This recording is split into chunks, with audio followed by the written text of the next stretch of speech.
we zijn hier in de tuin van het museum en jullie hebben een festwalk georganiseerd.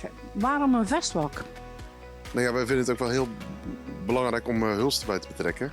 En ook laten zien hoe mooi Hulst is. En ik vind het ook wel gewoon ook een toegevoegde waarde aan het festival. En we noemen het natuurlijk Festrock, omdat het in de vesting plaatsvindt. Dus ja, ik vind het mooi dat je dan ook over de vesting wandelt met een gids. En dat ook bezoekers van verder weg, maar ook gewoon uit Hulst zelf, wat meer leren over Hulst.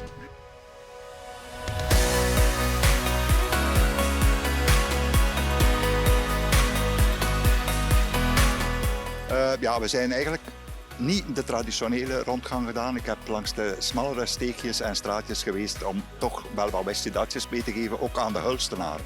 Want ik ondervond nu dat er veel mensen gewoon nog niet in bepaalde steegjes geweest hadden. Dus het is voor mij dan weer altijd plezant om te doen. En vooral, want ja, kathedraal is de basiliek is de basiliek en het gemeentehuis is het gemeentehuis. Maar dat liefdestraatje en dat oudste boerderijke van Hulst, dat doet het toch wel altijd nog hoor.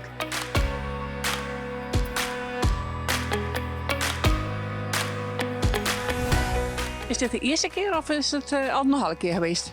Nou, dit is denk ik al de... Nou, ben de tel kwijt, maar ik denk de 8e keer al. We hebben dit de eerste keer gedaan in 2017, weet ik me nog. Ook met twee groepen, kleine groepjes van ongeveer 25. En die dan een rondje over de wallen maken, waarbij dus een gids wat vertelt wat je allemaal kunt zien.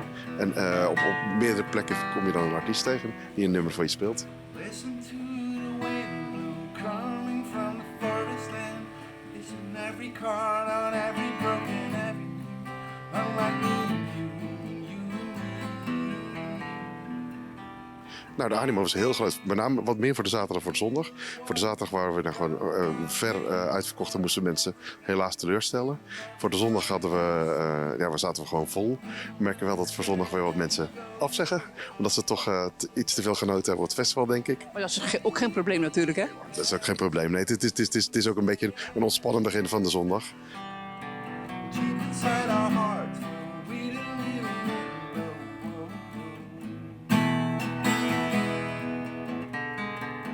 Het eindigt met een mooie optreden in het Landshuis, nu met JB. JB Meijers, uit Hulst ook. Nou ja, super. Ja, En het is een blijvertje volgens mij, hè? het is absoluut een blijvertje. Het is echt een leuke toevoeging. En ik hoor ook van iedereen die het gedaan heeft in het verleden dat het echt een van de hoogtepunten was van Festrock. Dus Nou, super. Bedankt in ieder geval. graag gedaan.